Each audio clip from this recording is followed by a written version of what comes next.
السلام علیکم ورحمۃ اللہ وبرکاتہ، نحمدہ ونصلی علی رسولہ الکریم، اما بعد فاعوذ باللہ من الشیطان الرجیم، بسم اللہ الرحمن الرحیم، رب اشرح لی صدری ویسر لی امری واحلل عقدۃ من لسانی یفقہوا قولی۔ وَذَا النُّونِ إِذ ذَّهَبَ مُغَاضِبًا فَظَنَّ أَن لَّن نَّقْدِرَ عَلَيْهِ فَنَادَىٰ فِي الظُّلُمَاتِ أَن لَّا إِلَٰهَ إِلَّا أَنتَ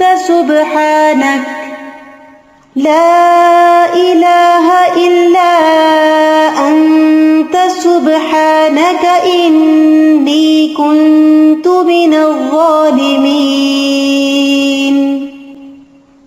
اور مچھلی والے کو جب وہ غصے سے بھرا ہوا چلا گیا، پس اس نے سمجھا کہ ہم اس پر گرفت نہ کریں گے، تو اس نے اندھیروں میں پکارا کہ تیرے سوا کوئی معبود نہیں، تو پاک ہے، یقیناً میں ظلم کرنے والوں میں سے ہو گیا ہوں۔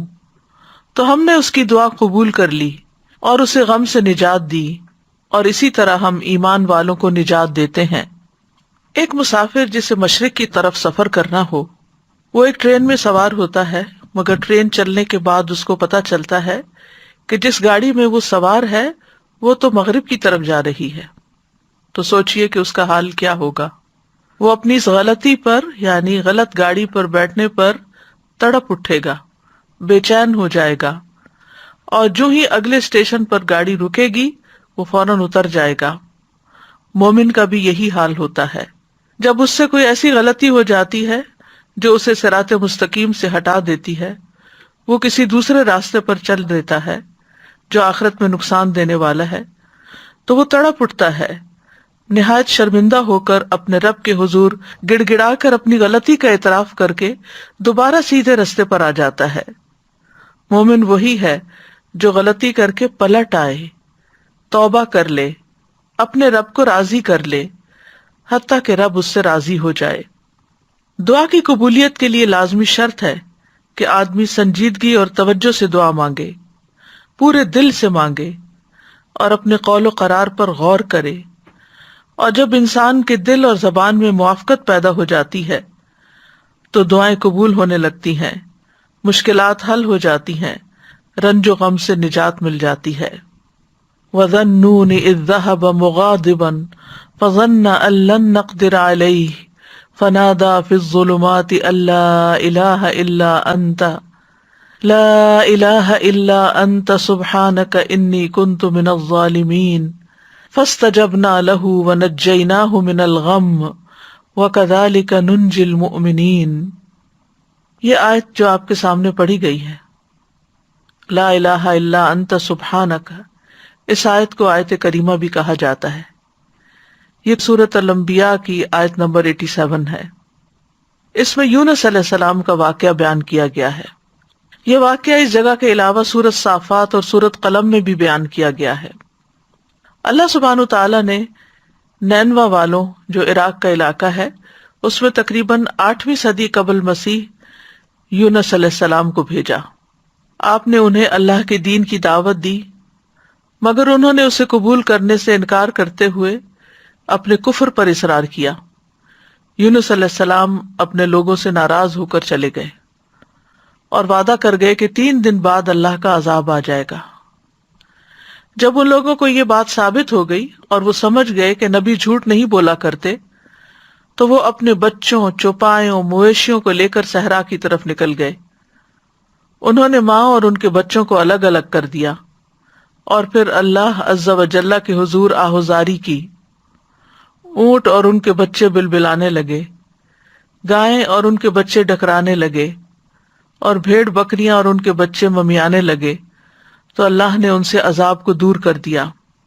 یونس علیہ السلام کی قوم سے عذاب ٹل گیا، انہوں نے عذاب اپنی آنکھوں سے دیکھا، لیکن ایمان لانے پر، توبہ کرنے پر، اللہ کی طرف سچے دل سے پلٹنے پر اللہ سبحانہ تعالیٰ نے ان سے عذاب ٹال دیا۔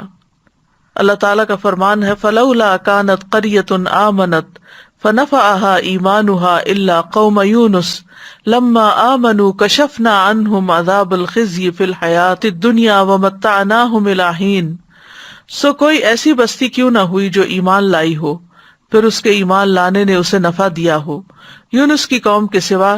جب وہ ایمان لے آئے تو ہم نے ان سے ذلت کا عذاب دنیا کی زندگی میں ہٹا دیا اور انہیں ایک وقت تک سامان دیا. جب قوم نے توبہ کر لی تو ان کا عذاب ٹل گیا. دوسری طرف یونس علیہ السلام کچھ دور جا کر لوگوں کے ساتھ ساحل سمندر پر ایک کشتی میں سوار ہو گئے.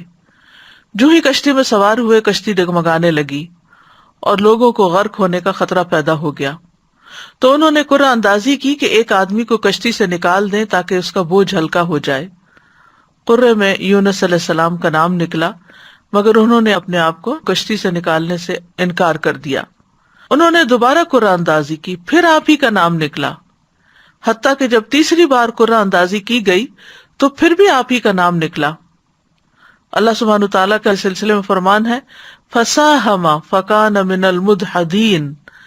پھر وہ قرعہ میں شریک ہوا تو ہارنے والوں میں سے ہو گیا، قرعہ ان کے نام نکل آیا. یہ دیکھ کر یونس علیہ السلام کھڑے ہو گئے، انہوں نے کپڑے اتارے اور دریا میں چھلانگ لگا دی. ابن مسعود رضی اللہ عنہ کہتے ہیں کہ اللہ سبحانہ تعالیٰ نے بحر اخضر سے ایک مچھلی کو بھیجا جو دریاؤں کے پانی کو پھاڑتی ہوئی پہنچی. اس نے اس وقت یونس علیہ السلام کو نگل لیا جب انہوں نے کشتی سے چھلانگ لگائی تھی. یعنی جو ہی انہوں نے سمندر میں چھلانگ لگائی فوراً ہی مچھلی نے ان کو ہڑپ کر لیا. اللہ سبحانہ وتعالیٰ نے اس مچھلی کی طرف وحی نازل فرمائی تھی کہ تو نے یونس علیہ السلام کے گوشت کو نہیں کھانا، نہ ہی ہڈی کو نقصان پہنچانا ہے، کیونکہ یونس تیرے لیے رزق نہیں بلکہ تیرا پیٹ اس کے لیے محض قید خانہ ہے. دیگر آیات میں بھی اس واقعے کی تفسیر ملتی ہے وَإِنَّ يُونُسَ لَمِنَ الْمُرْسَلِينَ إِذْ أَبَقَ إِلَى الْفُلْكِ الْمَشْحُونِ فَسَاهَمَ فَكَانَ مِنَ الْمُدْحَضِينَ فَالْتَقَمَهُ الْحُوتُ وَهُوَ مُلِيمٌ. اور بلا شبہ یونس یقیناً رسولوں میں سے تھا. جب وہ بھری ہوئی کشتی کی طرف بھاگ کر گیا پھر وہ قرعے میں شریک ہوا تو ہارنے والوں میں سے ہو گیا. پھر مچھلی نے اسے نگل لیا اس حال میں کہ وہ مستحق ملامت تھا. دوسری طرف ان کی قوم کی کثیر تعداد لوگوں نے ایمان قبول کر لیا. تو بہرحال اس آیت میں اللہ سبحانہ تعالیٰ خوبصورت انداز میں یونس علیہ السلام کا قصہ بیان کرتے ہیں. وَذَنُّونَ، اور نون والا. نون عربی میں کہتے ہیں ہوت کو، یعنی مچھلی کو. اس کی جمع ہوتی ہے نینان اور انوان. اور ان کا نام یہ کس لیے پڑا؟ کیونکہ مچھلی نے آپ کو نگل لیا تھا اور اس نے تو اللہ کے حکم سے ہی نگلا تھا. تو اللہ سبحانہ تعالیٰ نے اپنے بندے یونس علیہ السلام کو خوبصورت ذکر اور اچھی تعریف کے ساتھ یاد کیا اور کہا کہ اور مچھلی والا، یعنی یہ بھی ایک پیار کا انداز ہے. اذ ذهب مغاضبا، جب وہ غضبناک ہو کے نکلا یعنی اپنی قوم سے ناراض ہو گیا. فظن ان لن نقدر علیہ، تو سمجھا کہ ہم اس پر قدرت نہیں رکھتے، یعنی ہم کیا اس کو سزا دینے پر قادر نہیں، پکڑنے پر قادر نہیں. تو انہوں نے کیا کیا، جب مچھلی نے نگلا فنادا فی الظلمات، تو اندھیروں میں اپنے رب ہی کو پکارا، اپنے رب ہی کی طرف رجوع کیا. اور اندھیروں سے مراد رات کا اندھیرا، سمندر کا اندھیرا، مچھلی کے پیٹ کا اندھیرا تھا، یعنی اندھیرے پر اندھیرا تھا. اور کیا دعا مانگی؟ اللہ الہ الا انت سبحانک انی کنت من الظالمین، کہ تیرے سوا کوئی الہ نہیں، تو پاک ہے، بے شک میں ہی ظالموں میں سے ہوں.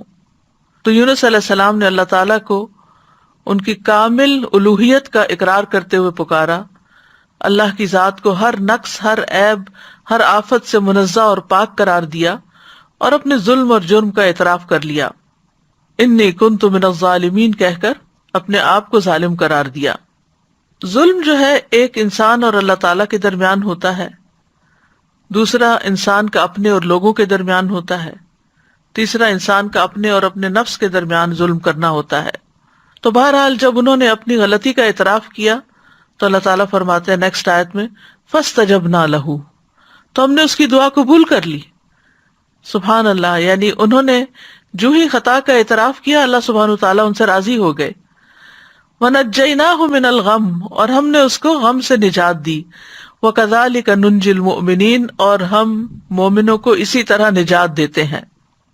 تو یہاں دراصل مومنوں کو ایمان لانے، اس پر ثابت قدم رہنے اور اس دعا کو زیادہ سے زیادہ پڑھنے کی ترغیب دی جا رہی ہے، کیونکہ وہ جان چکے ہیں کہ یونس علیہ السلام کو اس کلمے کی وجہ سے نجات ملی تھی. اور یہ ہر اس مومن کے لیے خوشخبری ہے، وعدہ ہے، جو کسی بھی تکلیف اور غم میں مبتلا ہو جائے تو وہ ان الفاظ کے ساتھ اپنے رب کو پکارے تو رب ضرور اس کو اس تکلیف سے نجات دے گا، کیونکہ یہ رب کا وعدہ ہے. کذالک ننجی المؤمنین، ہم اسی طرح بچائیں گے، نجات دیں گے مومنوں کو. یعنی جو بھی یہ طریقہ اختیار کرے گا اللہ تعالیٰ اس کی تکلیف کو دور کر دے گا، اس کی تکلیف کم کر دے گا، جیسا کہ اللہ تعالیٰ نے یونس علیہ السلام کے ساتھ کیا.